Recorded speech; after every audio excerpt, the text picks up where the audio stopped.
Next topic మనకి chief minister CM topic. దీనికి సంబంధించి ఫస్ట్ క్వశ్చన్ అబ్జర్వ్ చేయండి. ఒక రాష్ట్ర ముఖ్యమంత్రికి సంబంధించి ఈ కింది వివరణల్ని పరిశీలించండి. అంటే ముఖ్యమంత్రికి సంబంధించి ఈ కింది స్టేట్మెంట్స్ లో అన్ని స్టేట్మెంట్స్ ని చూడండి, పరిశీలించండి అన్నాడు. పరిశీలించమని చెప్పేసి 4 స్టేట్మెంట్స్ ఇచ్చి వాటిలో కరెక్ట్ స్టేట్మెంట్ ఏదో ఐడెంటిఫై చేయమన్నాడు. అతడు గవర్నర్ చేత నియమించబడతాడు. అంటే ముఖ్యమంత్రి గవర్నర్ చేత నియమించబడతాడు అంటున్నారు. ముఖ్యమంత్రి గవర్నర్ చేత నియమించబడతాడు అని చెప్తున్నటువంటి ఆర్టికల్ ఏది అంటే ఆర్టికల్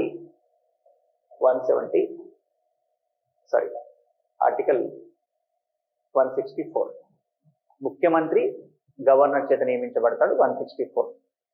ముఖ్యమంత్రి మరియు అతని మంత్రిమండలి సమిష్టిగా గవర్నర్కు బాధ్యత వహిస్తారు అంటున్నారు. ముఖ్యమంత్రి మంత్రిమండలి సమిష్టిగా ఎవరికి బాధ్యత వహిస్తారు అంటే విధానసభకు బాధ్యత వహిస్తారు. సమిష్టిగా అన్నప్పుడు విధానసభ, వ్యక్తిగతంగా తమ శాఖకు సంబంధించిన వ్యవహారాల్లో గవర్నర్కి బాధ్యత వహిస్తారు. అక్కడ సమిష్టిగా అన్నారు కాబట్టి సమిష్టిగా వాళ్ళు బాధ్యత వహించేది ఎవరికి కాదు, గవర్నర్ కాదు. కాబట్టి ఈ స్టేట్మెంట్ రాంగ్. నెక్స్ట్, రాష్ట్ర పరిపాలనా వ్యవహారాలు మరియు శాసన ప్రతిపాదనలకు సంబంధించి మంత్రిమండలి తీసుకున్న నిర్ణయాలను ముఖ్యమంత్రి విధిగా గవర్నర్కి తెలియజేయాలి. 167 ఆర్టికల్లో ఏం చెప్తున్నారు? మంత్రిమండలి ఏదైనా ఒక నిర్ణయం తీసుకున్నట్లయితే ముఖ్యమంత్రి ఎవరికి తెలియజేయాలి? గవర్నర్ తెలియజేయాలి. కాబట్టి statement number 1 correct, statement number 2 wrong, statement number 3 correct. Next 4th statement, ఒక మంత్రి ఏదైనా విషయంపై నిర్ణయం తీసుకున్నా దానిని మంత్రిమండలి పరిశీలించకపోతే మంత్రిమండలి పరిశీలనకు గవర్నర్ కోరిన విధంగా ముఖ్యమంత్రి సమర్పించాలి. ఇది కూడా 167 కాబట్టి 1, 3, 4 సరైన సమాధానం. C correct answer. 2 కాదు, మంత్రిమండలి సమిష్టిగా గవర్నర్కి కాదు, మంత్రిమండలి సమిష్టిగా అంటే ముఖ్యమంత్రి మంత్రిమండలి సమిష్టిగా ఎవరికి బాధ్యత వహిస్తుంది అంటే విధానసభకు బాధ్యత వహిస్తుంది. Next, consider the following statement with regard to the chief minister of A state. He is appointed by the governor of the state. According to article 164, CM and Council of Ministers are appointed by the Governor. He and his Council of Ministers are collectively responsible to the Governor. Ministers are individually responsible to the Governor for their portfolios. They are collectively responsible to Vidhana Sabha. Because of that, this statement is not correct related to the Governor. He must communicate to the Governor. He means CM. He must communicate to the Governor all the decisions of Council of Ministers relating. Yes, CM is having a responsibility to communicate the information to the Governor. So, statement number 3 is also correct. To the administration of the state and proposals for legislation, if the Governor of the state so requires, the Chief Minister shall submit for the consideration of the Council of Ministers any matter on which a decision has been taken by a minister but which has not been considered by the Council of Ministers. So, according to Article 167 of the Constitution, CM is a coordinator between the Governor and Council of Ministers. On that process, CM communicates the information to the Governor, whatever the decisions and opinions are expressed by the Council of Ministers. At the same time, if any minister can take any decision, Governor is having right to communicate that information to the Council of Ministers. So because of that, among these 4 statements, 2 is wrong, except 2, 1, 3, 4 is the right answer. So C is the right answer for the first question. Next, second question. ఈ కింది అధికారాలు విధుల్ని పరిశీలించండి. ఈ కింది అధికారాలు విధుల్ని పరిశీలించండి. ఇక్కడ 1, 2, 3, 4 statements ఇచ్చాడు. ఈ కింది అధికారాలని విధుల్ని పరిశీలించండి అన్నాడు.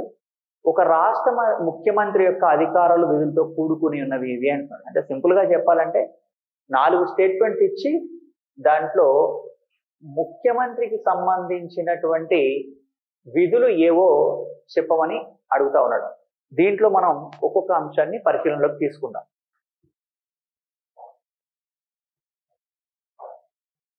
ఇక్కడ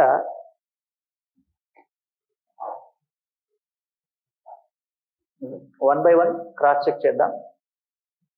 మంత్రులను నియమించడం, వారికి శాఖలను కేటాయించడం, ఇది ముఖ్యమంత్రి విధి అవునా కాదా అంటే, మంత్రులకు శాఖలు కేటాయించడం ముఖ్యమంత్రి విధి. మంత్రుల్ని నియమించమని గవర్నర్కి సూచిస్తాడే తప్ప నేరుగా ముఖ్యమంత్రి మంత్రుల్ని నియమించడు. కాబట్టి మంత్రులను నియమించేది ఎవరు? గవర్నర్. ఎవరు కాదు? ముఖ్యమంత్రి కాదు. ప్రశ్న ఏంటి? ఒక రాష్ట్ర ముఖ్యమంత్రి అధికారాలు విధుల గురించి చెప్పంటున్నాడు. కాబట్టి ఈ స్టేట్మెంట్ రాంగ్ అవుతుంది. ఎందుకంటే మొదటి హాఫ్ స్టేట్మెంట్ ఏదైతే ఉందో, మంత్రుల్ని నియమించడం అంటే అది గవర్నర్ పని అవుతుంది కానీ ముఖ్యమంత్రి పని కాదు. కాబట్టి ఈ స్టేట్మెంట్ రాంగ్. కాబట్టి 1 ఎలిమినేట్ చేయాలి. క్యాబినెట్ సమావేశాలకు అధ్యక్షత వహించడం. రాష్ట్రంలో క్యాబినెట్ సమావేశాలకు అధ్యక్షత వహించేది ముఖ్యమంత్రి. మంత్రుల మధ్య భేదాభిప్రాయాలు ఉంటే పరిష్కరిస్తాడు, అది ముఖ్యమంత్రి పని. గవర్నర్కి సమాచారం అందిస్తాడు, అది కూడా ముఖ్యమంత్రి పని. సో కాబట్టి మంత్రుల్ని నియమించడం గవర్నర్ పని, మిగతావన్నీ ముఖ్యమంత్రి పనులు. కాబట్టి 2, 3, 4 కరెక్ట్ ఆన్సర్ అవుతుంది. So A is right answer. A అనేది రెండవ ప్రశ్నకి సరైన సమాధానం. Consider the following powers and functions. They are providing 4 statements and they are asking question, the powers and functions of the chief minister of a state includes. So among these 4 functions, what functions are performed by the CM?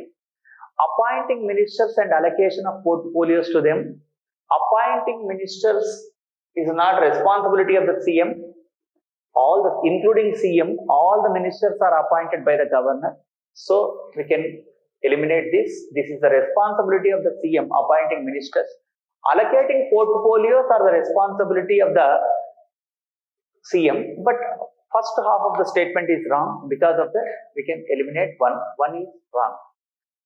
Next, presiding over the meetings of the cabinet. Cabinet CM presides over the cabinet meetings. As a head of the government, he presides over the cabinet meeting. Resolving conflicts between the ministers. So he is having that responsibility to resolve the conflicts between the ministers. Communicating the governor. According to Article 167 of the Indian Constitution, CM is a coordinator between the governor and council of ministers. At the same time, he communicates the information to the governor. So among these 4 statements, 2, 3, 4 are right statements related to the CM. One is partially correct. Because of that, we can eliminate one. So 2, 3, 4 is related to the 2, 3, 4 are the functions of the CM. One is not. So next. మూడవ ప్రశ్న, ఈ కింది వానిలో ముఖ్యమంత్రి యొక్క విధులను నిర్వచిస్తూ భారత రాజ్యాంగంలోని ప్రకరణ ఆర్టికల్ 167లో చేర్చబడి ఉన్నవి ఏవి అంటారు. ముఖ్యమంత్రి విధులకు సంబంధించి ఆర్టికల్ 161లో చేర్చబడి ఉన్నవి ఏవి అంటున్నారు. గమనించండి. రాష్ట్ర పరిపాలనా వ్యవహారాలు మరియు శాసన ప్రతిపాదనలకు సంబంధించి మంత్రి మండలి తీసుకున్న అన్ని నిర్ణయాలను గవర్నర్కి తెలియజేయాలి. 167 ఏమంటుంది అంటే, ముఖ్యమంత్రి మంత్రి మండలికి మరియు గవర్నర్కి మధ్య అనుసంధానకర్త. అంటే గవర్నర్కి మంత్రి మండలికి మధ్య ఒక కోఆర్డినేటర్గా ఉంటాడు. ఈ ప్రాసెస్లో భాగంగా పాలనా వ్యవహారాలు శాసన ప్రతిపాదనలకు సంబంధించి మంత్రి మండలి తీసుకున్న అన్ని నిర్ణయాలు గవర్నర్కి తెలియజేస్తాడు. అలాగే బడ్జెట్ను రాష్ట్ర శాసనసభలో సమర్పించక మునిపే గవర్నర్ యొక్క ముందస్తు అనుమతి పొందడం. ఇక్కడ ఈ కింది వానిలో 167 ప్రకారం ఏది కరెక్టో చెప్పమంటున్నాడు. నిజానికి బడ్జెట్ ప్రవేశపెట్టాలంటే గవర్నర్ ముందస్తు అనుమతి తీసుకోవాలి, కానీ అది 167 పరిధిలోని కాదు. కాబట్టి ఇక్కడ స్పెసిఫిక్ గా 167 పరిధిలో అడిగాడు కాబట్టి రెండవ పాయింట్ ని మనం ఎలిమినేట్ చేస్తా ఉన్నాం. ఇది గమనించాలి. నెక్స్ట్, రాష్ట్ర పాలనా వ్యవహారాలకు సంబంధించిన సమాచారమును గవర్నర్ కోరిన విధంగా అందజేయాలి. అవును, ఏ విషయంపై ఒక మంత్రిచే నిర్ణయం తీసుకొనబడి ముందుగా మంత్రిమండలి పరిశీలనకు సమర్పించబడిన దానిని గవర్నర్ కోరినప్పుడు పరిశీలన సమర్పించాలి. అంటే మంత్రుల అభిప్రాయాలు కూడా గవర్నర్ తెలియజేయాలి. సో రెండవ స్టేట్మెంట్ కాకుండా మిగతావన్నీ కూడా 167 పరిధిలోకి వస్తాయి. ముఖ్యమంత్రి 167 ప్రకారం ఏ విధులు నిర్వర్తిస్తాడంటే, ఇక్కడ 1, 2, 3, 4 అన్ని విధులు ముఖ్యమంత్రి విధులే, కానీ బడ్జెట్ రాష్ట్ర శాసనసభలో సమర్పించక మునిపే గవర్నర్ అనుమతి తీసుకోవడం 167 పరిధిలోకి రాదు. సో కాబట్టి ఆ ఒక్క పాయింట్ వదిలేసి 134 అనేవి 167 పరిధిలోకి వస్తాయి కాబట్టి బి కరెక్ట్ ఆన్సర్. మూడవ ప్రశ్నకు సమాధానం B. Which of the following are included in Article 167 of the Indian Constitution defining the duties of the Chief Minister? According to Article 167 of the Indian Constitution, CM is a coordinator between the Governor and Council of Ministers. So, in this process, CM performs so many responsibilities, so many duties. According to Article 167 of the Indian Constitution, CM to communicate the Governor of the state all the decisions of the Council of Ministers relating to the administration of the affairs of the state and proposals for the legislation. Yes, it is correct related to Article 167. Second statement, to take a prior Governor's sanction for the budget before submitting it in the state legislative assembly. Yes, before submitting the state legislative assembly, CM he need to take a premier sanction of the governor. This is right statement, but they are asking question about the Article 167. It is not related to Article 167. So, related to the money bill, it's okay. According to Article 112, it's okay. But according to Article 167, this statement number 2 is wrong. Next, third statement, to furnish the information called for by the governor regarding the administration of affairs of the state. Yes. So, as a coordinator, he need to communicate the information. CM need to communicate the information to the governor. If the governor so requires to submit for the consideration of the Council of Ministers a matter on which a minister has taken a decision without submitting the same for consideration by the council beforehand.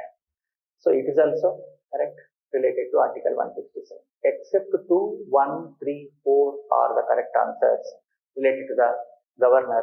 So, B is the right answer. 1, 3, 4 are the correct answers. Next. ఈ కింది వానిలో ముఖ్యమంత్రి యొక్క రాజ్యాంగ బాధ్యత, ముఖ్యమంత్రి బాధ్యత అనలేదు, ముఖ్యమంత్రి యొక్క రాజ్యాంగ బాధ్యత అన్నాడు. కాన్స్టిట్యూషనల్ రెస్పాన్సిబిలిటీ ఏది అని అడుగుతున్నాడు.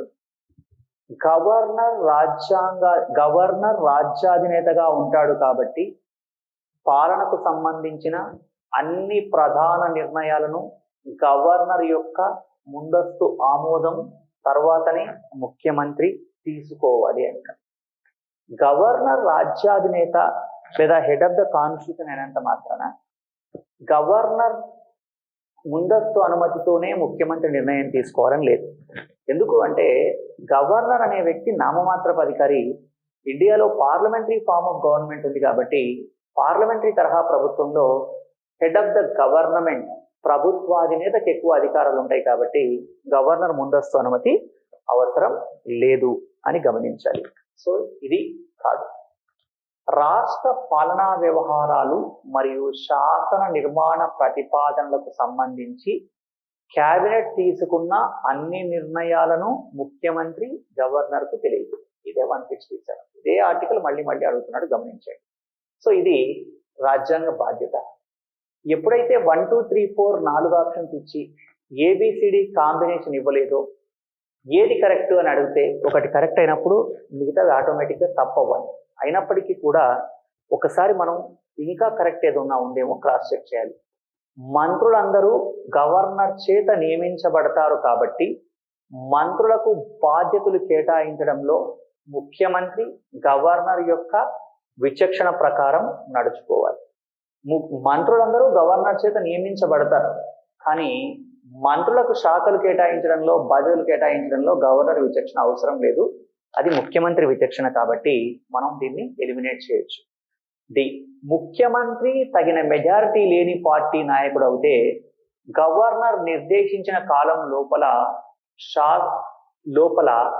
రాష్ట్ర శాసనసభలో తన బలాన్ని నిరూపించుకోవాలి. ఈ స్టేట్మెంట్ కరెక్టే. ముఖ్యమంత్రికి తగినంత మెజారిటీ లేనప్పుడు గవర్నర్ నిర్దేశించిన కాలంలోపు అతను తన బలాన్ని నిరూపించుకోవాలి. కానీ ఇక్కడ ప్రశ్న ఇది ఎవరిది? ఇది గవర్నర్ సంబంధించిన పాయింట్. క్వశ్చన్ ఏంటి? ముఖ్యమంత్రి బాధ్యత కాదు కదా. అంటే ఇక్కడ గవర్నర్ మెజారిటీ నిరూపించుకోవాలి అనేటువంటిది ముఖ్యమంత్రి తగిన మెజారిటీ లేని పార్టీ నాయకుడు అయితే గవర్నర్ నిర్దేశించిన కాలం లోపల రాష్ట్ర శాసనసభలో తన బలాన్ని నిరూపించుకోవాలి అనేటువంటిది ఇక్కడ గవర్నర్ బాధ్యత అవుతుంది. ముఖ్యమంత్రి బాధ్యత అవుతుందా అంటే ముఖ్యమంత్రి నిరూపించుకోవాలి, కానీ అది రాజ్యాంగబద్ధ బాధ్యత కాదు. కాబట్టి ఇక్కడ మనకి ఇక్కడ ఈ అంశాన్ని కూడా తొలగించవచ్చు. బి కరెక్ట్ అవుతుంది. ఇక్కడ ఒక చిన్న కన్ఫ్యూజన్ ఉంటుంది సార్. మరి ఈ స్టేట్మెంట్ మనం చూసినప్పుడు బి, డి రెండూ కరెక్టే అనిపిస్తున్నాయి కదా. రాష్ట్ర పాలనా వ్యవహారాలు, శాసన నిర్మాణ ప్రతిపాదనలకు సంబంధించి కేబినెట్ తీసుకున్న అన్ని నిర్ణయాలు ముఖ్యమంత్రి గవర్నర్ తెలియజేయాలి. ఓకే. ఇక్కడ 4 స్టేట్మెంట్స్ లో ఏబిసిడి ఉందా? ఫస్ట్ లేదు అన్నప్పుడు ముఖ్యమంత్రి తగిన మెజారిటీ పార్టీ లేని నాయకుడైతే గవర్నర్ నిర్దేశించిన కాలంలోపు రాష్ట్ర శాసనసభలో తన బలాన్ని నిరూపించుకోవాలి అనేది అది రాజ్యాంగపర బాధ్యత కాదా? అది కూడా అవ్వాలి కదా. ఎందుకు అంటే మనం జాగ్రత్తగా అబ్జర్వ్ చేసినట్లయితే మనకి ఇక్కడ అబ్జర్వ్ చేయండి,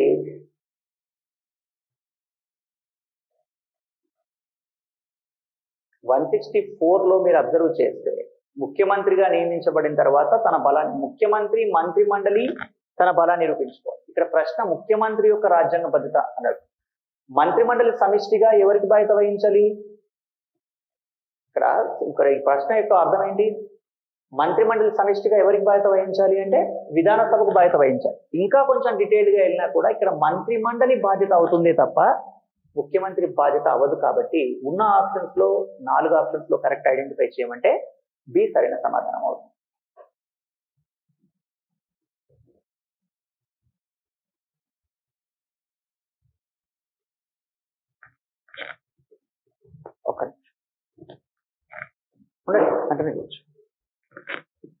Which of the following is constitutionally obligatory on the part of the Chief Minister of a state? As the governor is the head of the state, the Chief Minister has to take all major decisions regarding administration only after prior approval by the governor. They are asking question, which one of the following is constitutionally obligatory on the part of Chief Minister? So, what is the constitutional obligation of the CM? They are asking question. As the governor is head of the state, the Chief Minister has to take all major decisions regarding to the administration only after the prior approval of the governor. So it is wrong. Governor is a nominal head. Whatever the decisions are taken by the CM, he didn't need any prior approval of the governor. So A is wrong. The Chief Minister has to communicate to the governor all decisions of the cabinet relating to the administration and proposals for the legislation. It is correct according to Article 167. CM is the coordinator. Next, as the ministers are appointed by the governor, the Chief Minister has to go by governor's discretion in the allocation of business among the ministers. So ministers are appointed by the governor, it is correct, but the Chief Minister has to go by the governor's discretion is not correct. So we can eliminate C also. B is right. The Chief Minister, if he happens to be the leader of a party not having the required majority, should prove his majority strength in the state legislative assembly within the period of stipulated by the governor.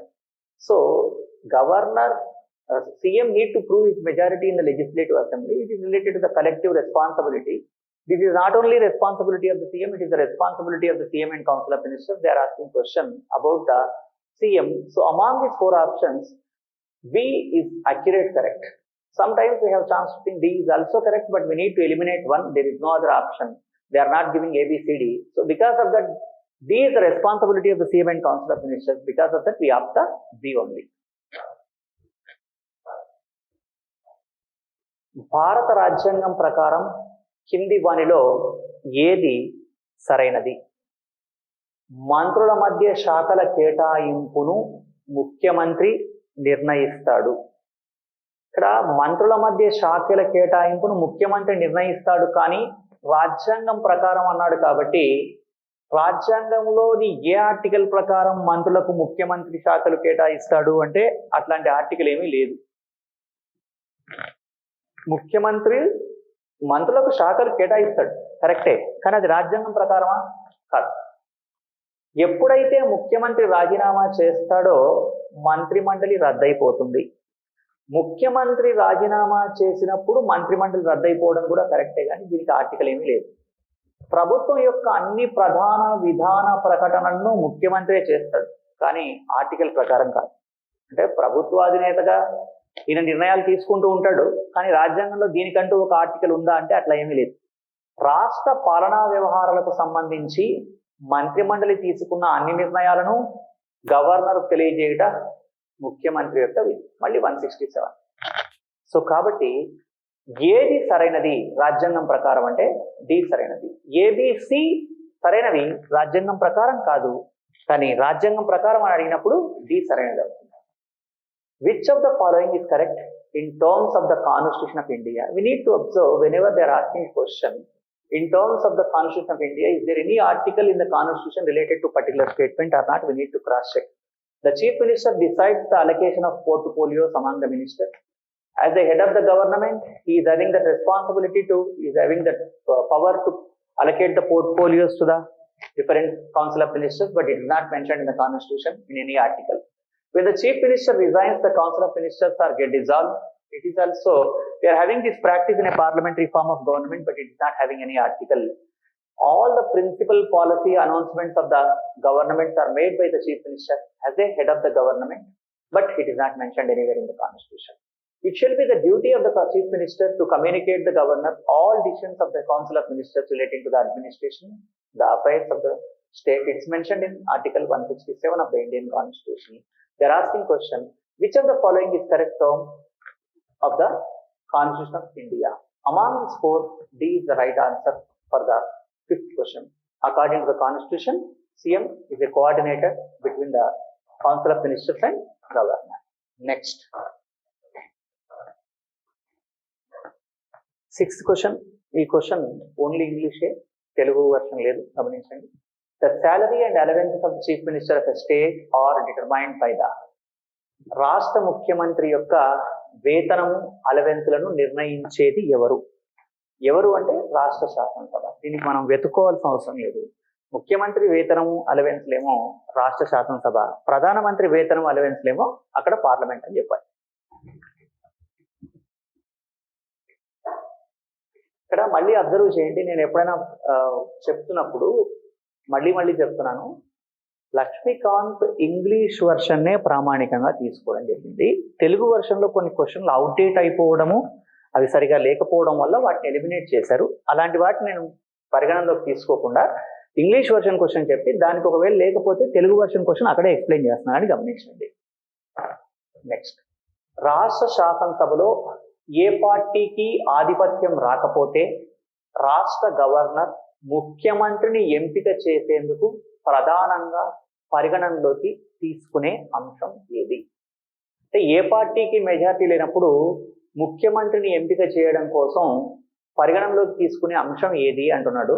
దేన్ని base చేసుకొని ముఖ్యమంత్రి నియమిస్తాడు అంటే సభలో స్థిరమైన majority నిరూపించుకునేందుకు ఆ వ్యక్తికి గల సామర్థ్యం. అంటే ఈ పలానా వ్యక్తి అయితే తన బలాన్ని నిరూపించుకుంటాడు అని గవర్నర్ ఎవరిని ఫీల్ అవుతే వాళ్ళని ముఖ్యమంత్రిగా నియమించవచ్చు.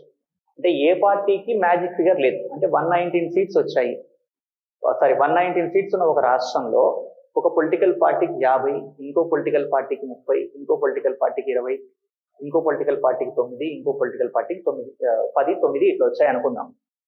అంటే ఏ పార్టీకి మెజారిటీ లేదు. అప్పుడు ఎవరిని గవర్నర్ ఏం చేయాలి? ముఖ్యమంత్రి నియమించాలి. ఎవరిని గవర్నరు ముఖ్యమంత్రిగా నియమిస్తాడు అంటే ఇక్కడ గమనించండి, మిగతా రాజకీయ పార్టీలతో పోల్చినప్పుడు ఎక్కువ సీట్లు ఉన్న వ్యక్తిని గవర్నర్ ముఖ్యమంత్రిగా నియమించాలని రూల్ లేదు. ఈ పాయింట్ చాలా ఇంపార్టెంట్. ఉదాహరణకి 50, 30, 20, 10, 9 సీట్లు వచ్చిన ఒక రాష్ట్ర విధానసభలో 9 స్థానాలు ఉన్న వ్యక్తే చాలా సమర్థుడు, ఇతనే గనుక ఇతని ఛాన్స్ ఇస్తే తన బలాన్ని నిరూపించుకుంటాడని గవర్నర్ ఫీల్ అవుతే 9 సీట్లు వచ్చిన వ్యక్తిని కూడా పిలిచి గవర్నర్ ఏం చేయొచ్చు, ముఖ్యమంత్రిగా నియమించవచ్చు. అయితే ఇది కేంద్రంలో రాష్ట్రపతి చేయడానికి వీల్లేదు. ఈ పాయింట్ గమనించాలి. ఒకవేళ కనుక 543 సీట్స్ ఉన్నటువంటి లోక్సభలో ఒక పొలిటికల్ పార్టీకి 200, ఇంకో పొలిటికల్ పార్టీకి 50, ఇంకో పొలిటికల్ 250, ఇంకో పొలిటికల్ పార్టీకి 50, ఇంకో పొలిటికల్ పార్టీకి 43 సీట్స్ వచ్చాయి అనుకుందాం లోక్సభలో. అలాంటప్పుడు రాష్ట్రపతి ఈ 43 సీట్స్ వచ్చిన వ్యక్తిని పిలిచి ప్రధానమంత్రిగా నియమించలేడు. రాష్ట్రపతికి ఆ పవర్ లేదు, గవర్నర్కి ఆ పవర్ ఉంది. కాబట్టి సభలో స్థిరమైన మెజారిటీ నిరూపించుకునేందుకు ఆ వ్యక్తికి సామర్థ్యం ఉంది అనుకుంటే గవర్నర్ ఆ వ్యక్తిని ఏం చేయొచ్చు, ముఖ్యమంత్రిగా నియమించవచ్చు. ఇది ఏ. శాసనసభలో అతిపెద్ద రాజకీయ పార్టీ, అతిపెద్ద పార్టీ నియమిస్తారు జనరల్ గా, అది మ్యాండేటరీ కాదు. ఒక యూనిట్ గా ఏర్పడిన చాలా రాజకీయ పార్టీల కలయిక, మెజారిటీ ఉంటే కలయిక విషయంలో కన్సిడర్ చేయొచ్చు, మెజారిటీ లేనప్పుడు కలయికను పరిగణనలోకి తీసుకోవాలని లేదు. అంటే కాయిలేషన్ గవర్నమెంట్స్ ఏర్పడేటప్పుడు అందరూ కలిసి కూటమి ఏర్పడి వాళ్ళు మోర్ దెన్ మ్యాజిక్ ఫిగర్ అయితే అప్పుడు ఓకే, మ్యాజిక్ ఫిగర్ కానప్పుడు పరిగణనలోకి తీసుకోకపోవచ్చు. వారి పార్టీ కార్యక్రమాలకు మరియు విధానాలకు పార్టీ సభ్యుల యొక్క విధేయత, మద్దతు ఇవన్నీ అవి కాదు. ఎవరు ప్రూవ్ చేసుకుంటారు, మెజారిటీ నిరూపించుకునే అవకాశం ఉంది అని అనుకుంటే ఆ వ్యక్తిని గవర్నరు ముఖ్యమంత్రిగా నియమించవచ్చు. Next 7th question. When there is no majority party in the state legislative assembly, the principal consideration governing the choice of the chief minister by the governor of the state is the ability of the person who is most likely to command a stable majority in the house. So whenever a political party is not having a magic figure in the state, for example, if we take the 119 seats are there in one particular state legislative assembly, among these 119 different political parties are having a different majorities like 50, 30, 20 and 10, 9. In this particular circumstances, if governor feels the person who is having a 9 seats, he is having a ability to command in the house. If governor satisfied this 9 seats who are having, that person is having a capability to form the government. At that time, without any doubt, governor is having a right to invite that person. But in the Lok Sabha, different political parties are having a different seats like 200, 250, 50 and 43. On that circumstances, President is not having an opportunity to invite the who are having a 43 seats, that person. President is not able to invite in the central level. President invite the majority political party leader. So, you need to observe one thing. When there is no majority party in the state legislative assembly, on that time, if governor satisfies so and so person is having the ability to command a stable majority in the house, governor invite that person. So 7th question answer is A. Largest political party in the legislative assembly, it is not mandatory. It generally invites, but it is not a compulsion. The combination of several parties of the unit. If any several political parties, they are having an alliance, and if they are having a magic figure, that is different. If they are not having a magic figure, governor invites or not, that is discretion of the governor. The loyalty and support of the party members of their respective party programs and policies, it is not related to the appointment of the CM. So, 7th question answer is A.